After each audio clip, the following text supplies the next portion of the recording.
এবার এই পারিবারিক জীবনের মধ্যে অন্যতম একটা জায়গা হচ্ছে সন্তানকে আপনি শিখাবেন। আজকের এখান থেকে জেনে নেন সন্তানকে আপনি কি শিখাবেন দেখে নেন। সন্তানকে আপনি বলবেন, বেটা শোনো, রাসূল সাল্লাল্লাহু আলাইহি সাল্লাম বলেছেন কিয়ামতের মাঠে সবচেয়ে ভারী ওজনদার আমল হবে অন্যতম উন্নততর চরিত্র। যে 5 লক্ষ টাকা করে 5 লক্ষ টাকা খরচ করে হজ করেছেন, 1 কোটি টাকা দান করেছেন, মানুষের সাথে মিষ্টি হেসে কথা বলেন, মানুষকে দিন-রাত উপকারের জন্য পেছনে লেগে যান, সবকিছু একদিকে। কিয়ামতের মাঠে সবচেয়ে ওজনদার ভারী আমল হচ্ছে আপনার ভালো চরিত্র, ভালো ব্যবহার। আবু হুরায়রা রাদিয়াল্লাহু তাআলা আনহু বলেন, রাসূল সাল্লাল্লাহু আলাইহি সাল্লাম বলেছেন কিয়ামতের মাঠে সবচেয়ে ভারী ওজনদার আমল হচ্ছে উন্নততর চরিত্র। এই কথা, এই হাদিস যদি আপনার ছেলেকে বোঝাতে পারেন, সেই ছেলেটার মধ্যে নৈতিক অবক্ষয় আসবে না। সেই ছেলেটার যে কোনো মূল্যে কিয়ামতের মাঠে ভারী আমল কি, তার জন্য নিজের চরিত্রকে সুন্দর করার চেষ্টা করবেন। সবচেয়ে দামি উন্নততর ভারী ওজনদার আমল হচ্ছে নিজের উন্নত চরিত্র। এই জন্য তো পৃথিবীর বুকে সবচেয়ে উন্নত চরিত্রের নাম যিনাকে আল্লাহ সুবহানাহু ওয়া তাআলা দান করেছে, তার নাম হচ্ছে মুহাম্মদুর রাসূলুল্লাহ সাল্লাল্লাহু আলাইহি ওয়াসাল্লাম। এইটা হচ্ছে কি উন্নত চরিত্র। আপনার সন্তানকে আপনাকে বোঝাতে হবে যে বেটা তুমি তোমার চরিত্রকে সুন্দর করো, চরিত্রকে সুন্দর করো। মুআয ইবনে জাবাল রাদিয়াল্লাহু তাআলা আনহু বলেন, রাসূল সাল্লাল্লাহু আলাইহি সাল্লাম আমাকে ইয়ামেনে পাঠানোর জন্য তিনি আমার সাথে বের হয়ে আসলেন। আমি উটের উপরে চড়া ছিলাম, তিনি নিচে ছিলেন। তিনি আমাকে উপদেশ দিচ্ছিলেন আর বলছেন, মুআয এটা করবা সেটা করবা। এক পর্যায়ে তিনি বললেন, মুআয সম্ভবত তোমার সাথে আমার আর দেখা হবে না। কত বড় কঠিন কথা! তোমার সাথে আমার বোধহয় আর দেখা হবে না। তুমি আমার এই মসজিদের এখানে আমার কবর হবে, এই কবরটা ছাড়িয়ে তুমি ওই পারে যাওয়া। মুআয ইবনে জাবাল রাদিয়াল্লাহু তাআলা কি যে কান্না শুরু করলেন। মুহাম্মদ সাল্লাল্লাহু আলাইহি ওয়াসাল্লামের বিয়োগ, তিনি চলে যাবেন এ কথা মেনে নিতে পারে তার সাহাবীরা? তো তিনি কান্নায় ভেঙে পড়লেন। তখন তাকে একটু সান্ত্বনা দেওয়ার জন্য তাকে সান্ত্বনা দিয়ে মুহাম্মদ সাল্লাল্লাহু আলাইহি ওয়াসাল্লাম বলেন, মুআয জি আল্লাহর রাসূল বলেন, বলছি যে পৃথিবীতে যে যেখানেই থাকুক না কেন, ভালো করে শুনে রাখুন, পৃথিবীতে একজন মানুষ যেখানেই থাকুক না কেন ও হচ্ছে আমার কাছের মানুষ। ও যদি আমার নীতিকে অনুসরণ করে, সুবহানাল্লাহ, মানে বুঝতে পারেননি? আরব হোক আর অনারব হোক, কেউ যদি রাসূল সাল্লাল্লাহু আলাইহি ওয়াসাল্লামকে ভালোবাসে, তার রীতিকে অনুসরণ করে, সে আল্লাহর কাছে এবং মুহাম্মদ সাল্লাল্লাহু আলাইহি ওয়াসাল্লামের কাছে সবচেয়ে দামি মানুষ। আরবের লোকই যে দামি এমনটা নয়। এই আজকে চীনাবাজার এই এলাকার মানুষও দামি হতে পারে যদি নিঃস্বার্থভাবে মুহাম্মদ সাল্লাল্লাহু আলাইহি ওয়াসাল্লামকে সে ভালোবাসতে পারে। তাহলে রাসূল সাল্লাল্লাহু আলাইহি ওয়াসাল্লাম এর উপরে যে ভালোবাসা, এইটা আপনি আপনার সন্তানকে শেখাবেন। আপনি আপনার সন্তানকে শেখাবেন। আবু হুরায়রা রাদিয়াল্লাহু তাআলা আনহু বলেন, রাসূল সাল্লাল্লাহু আলাইহি সাল্লাম বলেছেন, আল্লাহ রাসূল সাল্লাল্লাহু আলাইহি সাল্লাম বলেন, যে ব্যক্তি আল্লাহ এবং আল্লাহ রাসূল সাল্লাল্লাহু আলাইহি সাল্লামকে নিঃস্বার্থভাবে মেনে নিয়েছে, অর্থাৎ আতিউল্লাহ আতিউর রাসূলের উপরে আমল করেছে, সবচেয়ে বেশি প্রায়োরিটি দিয়েছে আল্লাহ এবং আল্লাহ রাসূলকে, সেই ব্যক্তি কিয়ামতের মাঠে সাফায়েতের হকদার। আপনার সন্তানকে যদি এই কথাগুলো, এই হাদিসগুলো তার মাথার মধ্যে ইনপুট করে দিতে পারেন, তার চরিত্রের ব্যাপারে বলে দিতে পারেন, পরিবার থেকে বলে দিতে পারেন, এই সন্তান বিগড়ানোর চান্স খুব কম। আব্দুল্লাহ ইবনে মাসউদ রাদিয়াল্লাহু তাআলা আনহু বলেন, রাসূল সাল্লাল্লাহু আলাইহি সাল্লাম বলেছেন, কেউ যদি তার 2 চোয়ালের মাঝে যা আছে এবং 2 পায়ের মাঝে যা আছে তার দায়িত্ব মানে সে নিয়ে নেয়, হেফাজতের দায়িত্ব নেয়, আমি মুহাম্মদ সাল্লাল্লাহু আলাইহি ওয়াসাল্লাম তার জন্য জান্নাতের দায়িত্ব নিলাম। কেমন কথা? কেউ যদি জিহ্বা এটা দিয়ে কিন্তু গীবত হয়, এটা দিয়ে অন্যায় হয়, এটা দিয়ে পাপ হয়। এটাকে কেউ যদি দায়িত্ব নিয়ে নেয় যে আমি পাপ করবো না, গীবত করবো না, আর দুই পায়ের মাঝে যে লজ্জাস্থান, এটাকে যদি কেউ কন্ট্রোল করতে পারে, রাসূল সাল্লাল্লাহু আলাইহি ওয়াসাল্লাম বলছে তার জন্য আমি জিম্মেদারি নিলাম, আমি তাকে জান্নাতে নিয়ে যাব। আপনার সন্তানকে যদি এই হাদিসটা ভালো করে শেখাতে পারেন যে বেটা তুমি তোমার জিহ্বাটাকে কন্ট্রোল করবা, তুমি তোমার লজ্জাস্থানকে হেফাজত করবা, সেই সন্তান বিগড়ানোর চান্স খুব কম আছে। জনৈক সাহাবী বলেন, সাহাবী উকবা ইবনে আমির রাদিয়াল্লাহু তাআলা আনহু বলেন, আমি রাসূল সাল্লাল্লাহু আলাইহি সাল্লামকে জিজ্ঞাসা করলাম, আল্লাহ রাসূল সাল্লাল্লাহু আলাইহি সাল্লাম আপনি আমাকে বাঁচার রাস্তা বলেন তো, কি করে বাঁচবো এই রাস্তা বলেন। তখন তিনি আমাকে বললেন, এক, ঘরের মধ্যে থাকো, দুই, জিহ্বাকে কন্ট্রোল করো, তিন, নিজের পাপের জন্য কাঁদো। ব্যাস, বাঁচার রাস্তা কি? You have to stay in your house. আপনাকে আপনার বাড়িতে থাকতে হবে। বিনা কারণে বাজারে চায়ের দোকানে বসেন না। আমি সাইনুল আমার তো কোনোদিন চায়ের দোকানে বসা হয় না, আলহামদুলিল্লাহ। কোনো সময় রাস্তায় চলতে গেলে এটা ভিন্ন কথা, এমনি বাড়িতে থাকলে যে চায়ের দোকানে কোনোদিন বসেছি এরকম হয় না। যে টিভি চলছে না দূরের কথা, চায়ের দোকানে বাজার পৃথিবীর মুখে সবচেয়ে নিকৃষ্ট জায়গা হচ্ছে বাজার, আর সবচেয়ে সুন্দর জায়গা হচ্ছে মসজিদ। কিন্তু দেখেন আমরা বাজারে বেশি সময় কাটাই আর মসজিদে কম সময় দিই। ইমাম সাহেব একটু সলাৎকে দিল বললে আমাদের মেজাজ খারাপ হয়ে যায়, আর বাজারে গিয়ে ঘন্টার পর ঘন্টা আমরা সময় কাটাই, কোনো অসুবিধা নাই। তাহলে আমাদেরকে বাড়িতে পড়ে থাকতে হবে, বাড়িতে, যাতে এলাকার মানুষ বলে কি গো তুমি কি বাড়িতে থাকো না, এরকম কথা বলে মানুষ। আমি চেষ্টা করি, আমার পরিবারকে বলি খবরদার বাড়ির থেকে বানানোর দরকারই নাই। পৃথিবীতে এসেছে পরীক্ষা দেওয়ার জন্য, আল্লাহর কাছে ভালো রেজাল্ট করতে পারলে ব্যাস, আর কিছু না। অতএব বাড়িতে থাকবেন, বিনা কারণে বাজারে যাইয়েন না। দুই, you have to control your tongue, তোমার জিহ্বাকে কন্ট্রোল করো। এটা যে খতরনাক জিনিস। রাসূল সাল্লাল্লাহু আলাইহি ওয়াসাল্লাম বলেছে ফালিয়াকুল খায়রা আও লিয়াসমুত, if you want to say something say good thing, otherwise just keep your mouth shut। যদি কিছু বলতে হয় তো ভালো বলে নিলে চুপ থাকো।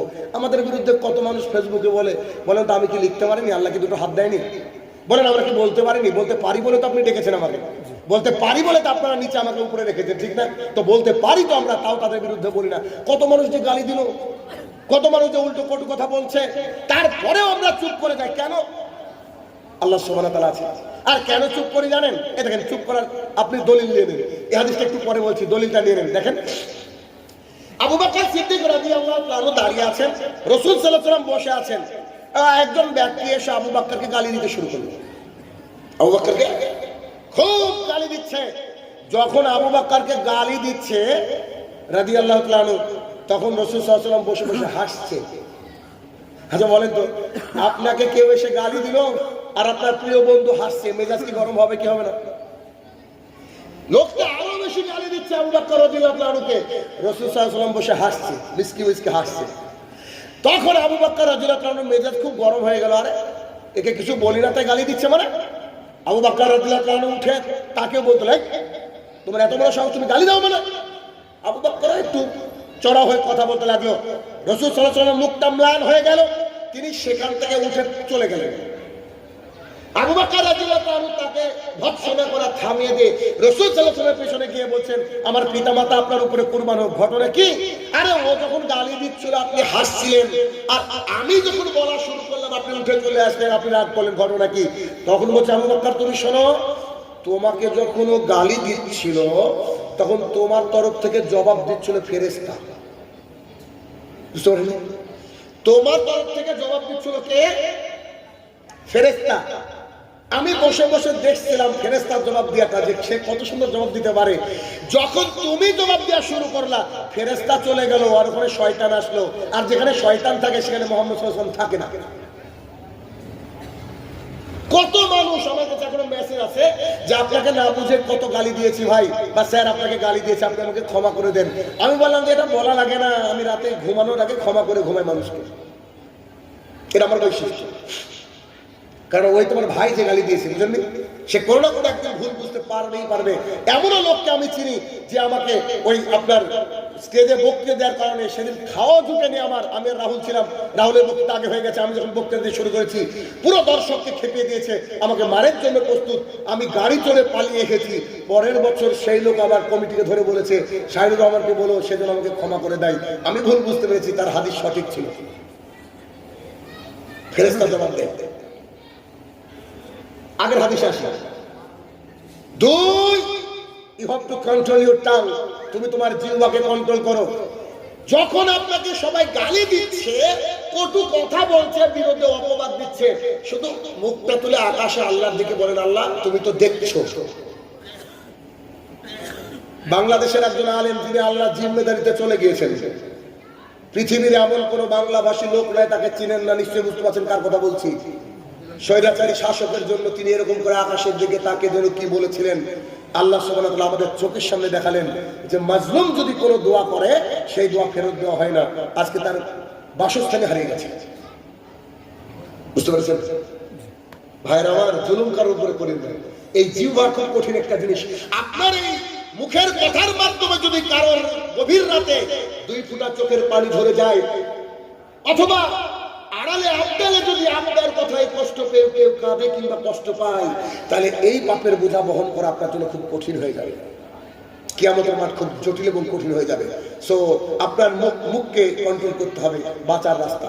3, তুমি তোমার পাপের জন্য কাঁদো। জি, পৃথিবীর বুকে একজন মানুষের নাম বলছি যার চরিত্র আপনি আমি মাপতে পারবো না, চরিত্র আপনি আমি মাপা সম্ভবই না। যার নাম হচ্ছে উমর ইবনুল খাত্তাব রাদিয়াল্লাহু তাআলা। উমর ইবনুল খাত্তাব রাদিয়াল্লাহু তাআলা রাসূল সাল্লাল্লাহু আলাইহি সাল্লামের পরে যদি নবীর এ জারি থাকতো সিলসিলা, তো তিনি নবী হতেন। তিনি যে রাস্তা দিয়ে যেতেন ওই রাস্তাতে কোনো শয়তান থাকতো না। আল্লাহ তাআলা তাকে এমন করে কবুল করে নিয়েছেন যে তিনি মুহাম্মদ সাল্লাল্লাহু আলাইহি ওয়াসাল্লামের পাশে আজকেও ঘুমিয়ে আছেন কবরের মধ্যে। এই উমর ইবনুল খাত্তাব রাদিয়াল্লাহু তাআলার জীবনী যখন পড়ছি, তো দেখছি তিনি এত বেশি কাঁদতেন যে তার চোখের এই 2 দিক দিয়ে একেবারে দাগ পড়ে গেছিল। একটা ঘটনা ছোট্ট করে উল্লেখ করতে চাইছি, তা হচ্ছে দেখেন, কিছু মানুষ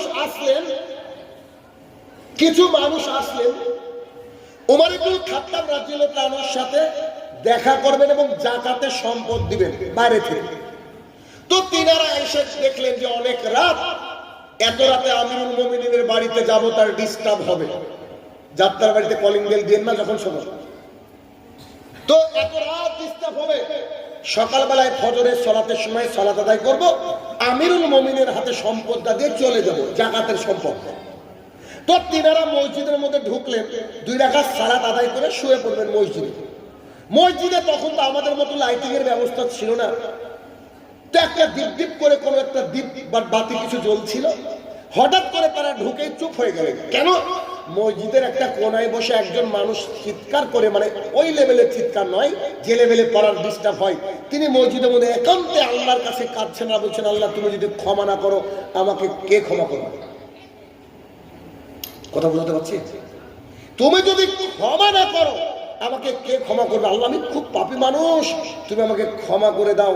এরকম করে যখন কাঁদছেন, এই লোকগুলো বলছে, হায় রে হায়, মদিনার বুকেও মক্কার বুকেও এত বড় পাপী মানুষ আছে। সবাই যখন ঘুমিয়ে আছে তখন ইনি এসে কান্নাকাটি করছেন। মানুষের পরিস্থিতি বুঝতে পেরে যে ব্যক্তি কাঁদছিলেন তিনি তার মোনাজাতটাকে বন্ধ করে দিলেন।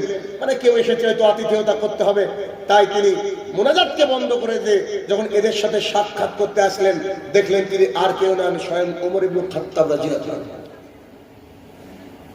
বুঝা, আপনি আমিরুল মুমিনিন, আপনার ডিস্টার্ব হবে বলে আপনার বাড়ি থেকে আপনাকে ডাকিনি। তখন তিনি বললেন, দুঃখিত, সারাদিন জনগণের জন্য আল্লাহ আমাকে নিয়োজিত করেছে, আমি আমার আল্লাহকে সময় দিতে পারি না, তাই রাতের বেশিরভাগ অংশটা আমি আল্লাহর কাছে ইবাদতে কেঁদে কেঁদে কাটিয়ে দিই। মুন্নাটোলার মানুষ, তারা মুল্লাটোলা, কি দিয়ে বুঝাবো আপনারা বলেন তো? কি দিয়ে বুঝাবো? যার কাছে জান্নাতের সার্টিফিকেট, যিনি আল্লাহ রাসূল সাল্লাল্লাহু আলাইহি ওয়াসাল্লামের কাছের মানুষ, তিনি এইভাবে কান্নাকাটি করে। ভাইরা আমার, আমাদের পরিস্থিতি কি? আমাদের পরিস্থিতি কি? আবু বকর সিদ্দিক রাদিয়াল্লাহু তাআলা পৃথিবীর অন্যতম একজন ভালো মানুষ আবু বকর রাদিয়াল্লাহু তাআলা প্রতিদিন একটা মহিলার বাড়িতে যায়, কিছুক্ষণ সময় থাকে আর পরে চলে আসে। ওমর ইবনে খাত্তাব রাদিয়াল্লাহু তাআলা বলছেন যে কি ব্যাপার, আবু বকর যায় এই বাড়িটায় আবার চলে আসে, ঘটনা কি, যায় আবার চলে আসে, ঘটনা বুঝতে পারলাম না। তো তিনি একদিন আবু বকর রাদিয়াল্লাহু তাআলা যখন চলে এসেছেন বাড়ির থেকে, দেখলেন যে সে মহিলার ফাঁকা, বাড়িতে কেউ নেই, মহিলা ছিলেন অন্ধ। তো তিনি চলে গেলেন, গিয়ে বলছেন, আচ্ছা মা, আপনাকে একটা প্রশ্ন করব। তো কি? আপনার বাড়িতে প্রতিদিন কে আসে বলতে পারবেন? তো বলছে, না, কে আসে তা তো জানি না, কিন্তু উমার কি বুঝতে পেরেছে কিনা কে আসে কিনা। তিনি বলছেন, উনি এসে কি করেন? উনি এসে নিজে হাতে ঝাড় দেন, বাড়ি পরিষ্কার করেন, আর আমার কাছে কিছু খাবারের ব্যবস্থা করে দেন। উমর ইবনে খাত্তাব রাদিয়াল্লাহু তাআলা আনহু বলছেন, পরবর্তী সময় যদি যাকে আমাকে খলিফা নির্বাচন করে, আমার জন্য কত বড় যে দায়িত্ব হবে, বা পরবর্তী খলিফার জন্য কত বড় যে দায়িত্ব হবে, এটা আমরা বুঝতে পারছি না। একজন মানুষ যে জনগণের নেতা, সেই ব্যক্তি একটা মহিলার বাড়িতে সেইভাবে খেদমত করে, আল্লাহ, পরবর্তী জীবনটা আমাদের জন্য কত কঠিন। ইতিমধ্যে সেই মহিলার বাড়িতে গিয়ে খেদমত করতে শুরু করলেন উমর ইবনে খাত্তাব রাদিয়াল্লাহু তাআলা আনহু। সেই মহিলা যখন খেজুর খাচ্ছিলেন, খেজুর খেতে খেতে উমর ইবনে খাত্তাব রাদিয়াল্লাহু তাআলা আনহুকে বললেন, আপনার বন্ধুটা মারা গেছে, তাই না? আপনার যে বন্ধুটা আসতো সে মারা গেছে? তখন উমর ইবনে খাত্তাব রাদিয়াল্লাহু তাআলা বলছে, মানে সে মারা গেছে মানে কি? আমি তো বুঝতে পারলাম, আপনি তো দেখতে পান না। জি, আমি দেখতে পাই না। তো মারা গেছে এটা আপনি কি করে বুঝলেন? আপনার যে খেজুর এনেছেন আপনি, আমি বৃদ্ধ মানুষ, তো আপনার যে বন্ধু আমার জন্য খেজুর আনতো, খেজুরের বিচিগুলাকে বের করে দিত যাতে করে আমার খেতে কষ্ট না হয়। আপনি খেজুর এনেছেন কিন্তু বিচি সহ, আমি বুঝতে পেরেছি হয়তো আপনার বন্ধু দুনিয়াতে নেই। উমর ইবনে খাত্তাব রাদিয়াল্লাহু তাআলা চোখ দিয়ে পানি গড়িয়ে পড়ছে, বলছে, আল্লাহ, পরবর্তী শাসক, পরবর্তী যারা খলিফা হবে তাদের জন্য পৃথিবীটা কত ভয়ঙ্কর, কত কঠিন, যে এত খেদমত কি করে আল্লাহর কাছে করবে। আপনি আপনার সন্তানকে কাহিনী শোনান, আপনি আপনার সন্তানকে বলেন, যদি তার চরিত্রকে উমর ইবনে খাত্তাবের মতো বানাতে চান, আবু বকর সিদ্দিকের চরিত্রের মতো বানাতে চান, আপনি বলেন আপনার সন্তানকে এই কাহিনী বলতে হবে, তবে তা নৈতিক অবক্ষয় থেকে দূরে থাকবে। এ ঘটনা বলা ঠিক নাই, তারপরে বলি, আমার ছেলের বয়স 12 বছর। দানের ব্যাপারে উদ্বুদ্ধ করি খুব বাড়িতে। আমার বাড়িতে আলাদা একটা সাদাকা বক্স আছে, সবাই সেখানে দান করে। ছেলের ঈদে 500 টাকা হয়েছে, আমি দিয়েছি, ওর নানু ইত্যাদি সবাই দেয়, তো 500 টাকা হয়েছে। খুতবা দিয়েছি, ঈদের বাড়িতে এসেছে, ওর আম্মু বলছে, আব্বু ক টাকা দান করেছো? তো ছেলে বলছে, আমি সবটাই দান করবো ভেবেছিলাম, কিন্তু খুব বেশি দান করিনি। ওর আম্মু বলছে, ক টাকা দান করেছে? 400 টাকা দান করেছি। বুঝতে পেরেছেন? বাচ্চা ছেলে 500 টাকা পেয়েছে, দান করেছে কত? 400। তা আমি বলছি, আমি কিছু দিয়ে আব্বু, আব্বু এত টাকা তো লাগবে না। কয়েকদিন আগে একটা ব্যাংকার ছিল, 2 ভবন ভেঙেছে, ভেঙে আমি বললাম যে কিছু দান করা যায়, তো আমার বুকের মধ্যে মানে একটু কেমন করছে, আল্লাহ সবই কি দান করে দেয় নাকি? ছেলেকে তো শিখেছি, আলহামদুলিল্লাহ দিক। তারপরে ভাবছি, বাচ্চা ছেলে এত কষ্ট করে গুছিয়েছে, তা বললাম যতগুলো খুচরো আছে এগুলো দিয়ে দাও, তাও একটা যথেষ্ট দান করেছে। যা আপনার মসজিদের মুসল্লি হয়তো 1 মাস কি 1 বছরে দান করেন না, সন্দেহ। ভাইরা আমার, এই যে নৈতিক অবক্ষয় এই সন্তানের ইনশাল্লাহ হবে না, এইভাবে আমাদেরকে চেষ্টা করতে হবে। তাহলে কি, এক হচ্ছে তার চরিত্র ব্যাপারে তাকে উন্নততর যেন চরিত্র হয়, সাহাবাদের ঘটনাটাকে শোনাতে হবে। 1, 2, পারিবারিক জীবনে যার চরিত্রের কথা বলতে হবে। 2, আল্লাহ সুবহানাহু ওয়া তাআলার ভীতি যদি তার অন্তরের মধ্যে থাকে, আসে, জেনারেট হয়, তৈরি হয়, এই কথা সন্তানদের সামনে তুলে ধরতে হবে। কেমন? আবু হুরায়রা রাদিয়াল্লাহু তাআলা আনহু বলেন, রাসূল সাল্লাল্লাহু আলাইহি সাল্লাম বলেছেন, গাভীর বাট থেকে, গাভীর ওলান থেকে দুধ বের করে নিয়ে দুধটাকে ঢুকানো যতটা কষ্টকর, যেই চোখ আল্লাহ তাআলার ভয়ে কাঁদে, ওই চোখকে জাহান্নামে ঢুকানো অতটাই কষ্টকর। মানে গাভীর বাত থেকে বা ওলান থেকে দুধ বের করে ঢুকানো যায়, গরুর দুধ দহন করার পর দুধটা ভেতরে ঢোকানো যায়? বলেন তো, সম্ভব? রাসূল সাল্লাল্লাহু আলাইহি ওয়াসাল্লাম বলছে, যেই চোখ আল্লাহ তাআলার ভয়ে কাঁদে ওই চোখ কখনো জাহান্নামে যাবে না। তার মানে প্রেমিকার জন্য কাঁদেন আপনি, সম্পদ দেয়নি বাবা তার জন্য কান্নাকাটি করেন, স্ত্রী দুঃখ দিয়েছে তার জন্য কাঁদেন না, কাঁদতে কার জন্য? আল্লাহ সুবহানাহু ওয়া তাআলার ভয়। আল্লাহ গো, আমি কি টিকতে পারবো আমল দিয়ে? ঠিক যেমন করে আবু হুরায়রা রাদিয়াল্লাহু তাআলা আনহু কেঁদেছিলেন মারা যাওয়ার আগে, খুব কেঁদেছিলেন, খুব। আরেকজন সাহাবী, আহারে আমি ওই সাহাবীর কথা ভাবি আর আমি অবাক হয়ে যাই। মিশর বিজয় করেছিলেন আমর ইবনে আস রাদিয়াল্লাহু তাআলা। সাহাবায়ে কেরাম বলছেন, আমরা আমর ইবনে আস রাদিয়াল্লাহু তাআলার বাড়িতে গেলাম, তিনি তার সন্তান এর সামনে বসেছিলেন, আমাদের দিকে পিঠ করে শুয়েছিলেন, আর তার সন্তান বসেছিল। তার সন্তান তাকে বোঝাচ্ছে, আব্বু তুমি মিশর বিজয় করেছো, আব্বু তুমি মুহাম্মদ সাল্লাল্লাহু আলাইহি ওয়াসাল্লামের সান্নিধ্য লাভ করেছো, আব্বু তুমি এই ভালো কাজ করেছো, এই ভালো কাজ করেছো, এই ভালো কাজ করেছো। আর আমর ইবনে আস রাদিয়াল্লাহু তাআলা তার সন্তানকে বলছে, বেটা আমার বুকে তাওহীদ ছাড়া কিছু নাই, আমার বুকে তাওহীদ ছাড়া আমার কাছে কোনো আমল নাই বেটা। রাসূল সাল্লাল্লাহু আলাইহি ওয়াসাল্লাম একদিন আমার কাছে হাত বাড়িয়ে দিয়েছিলেন, আমি তার থেকে হাত থেকে ঘুরিয়ে নিয়েছিলাম, তখন আমি বেদিন কাফের বেঈমান ছিলাম, পরে আমি ইসলাম গ্রহণ করেছি বেটা। তারপর থেকে রাসূল সাল্লাল্লাহু আলাইহি ওয়াসাল্লামের চোখের দিকে কোনোদিন তাকাতে পারিনি। ওই যে তাকে আমি অপমান করেছি, এই অপরাধ বোধ আমাকে নষ্ট করে দিয়েছে, আমাকে শেষ করে দিয়েছে। আমি জানি না আমাকে জান্নাত দিবে কিনা আল্লাহ, আমি খুব আশাবাদী আল্লাহর কাছে, তবে আমি যে আল্লাহর কাছে গিয়ে দেখাবো আমার কোনো আমল নেই। তার সন্তানকে সেই কথা বলছে আর কাঁদছে। আমি আপনাকে কি দিয়ে বুঝাই? মিশর বিজয়ী সাহাবী আল্লাহর কাছে কাঁদছে, সন্তানের সামনে কাঁদছে আল্লাহর কাছে, আল্লাহ গো আমি কি জান্নাতে যেতে পারবো? আমার কাছে কিছু নেই। আপনি আপনার সন্তানকে আল্লাহর ভয়ে কান্না শেখাবেন, আপনার সন্তানকে শেখাবেন, আব্বু তুমি আল্লাহকে ভয় করো। আমি বলে থাকি, পৃথিবীর মানুষ যদি আল্লাহ তাআলাকে ভয় করত তো সিসিটিভির দরকার হতো না, অফিসের তলে সিসিটিভি লাগতো, আবদালে আড়ালে সিসিটিভি লাগতো। মানুষের মধ্যে এতটাই নৈতিক অবক্ষয়, সিসিটিভির ফুটেজ নিয়ে টাকা নিচ্ছে। হাজারো বেকারের কতটা অবস্থা খারাপ করলো দেখলেন তো, চাকরিজীবীদের টাকা নিয়ে নগদে স্বীকার করছে আমি টাকা নিইনি। চিন্তা করা যায়? যদি নীতি নৈতিকতাপূর্ণ মানুষ থাকতো, যদি কোরআন এবং সুন্নাহ বুঝতো, যে আল্লাহর ভয় তাদের অন্তরে থাকতো, তাহলে সেই মানুষটা আল্লাহ তাআলার জমিনে কাউকে কষ্ট দিত না, নিজের চরিত্রকে সুন্দর করত। আল্লাহ তাআলার ভয় আনতে হবে, আল্লাহ তাআলার ভয় আনতে হবে। আর আল্লাহ তাআলার ভয় যদি তাকওয়া, এমন একটা জিনিস আর আগের আলোচনা করেছে তাকওয়া নিয়ে। এই তাকওয়া মানে আল্লাহ ভীতি। এই তাকওয়া হচ্ছে এইখানে অন্তরে থাকে। এই অন্তর যদি আল্লাহ তাআলার ভয়ে পরিপূর্ণতা লাভ করে যায়, আপনি মহামানব হয়ে গেলেন, আল্লাহর কাছে আপনি খুব ভালো বান্দা হয়ে গেলেন। কেন?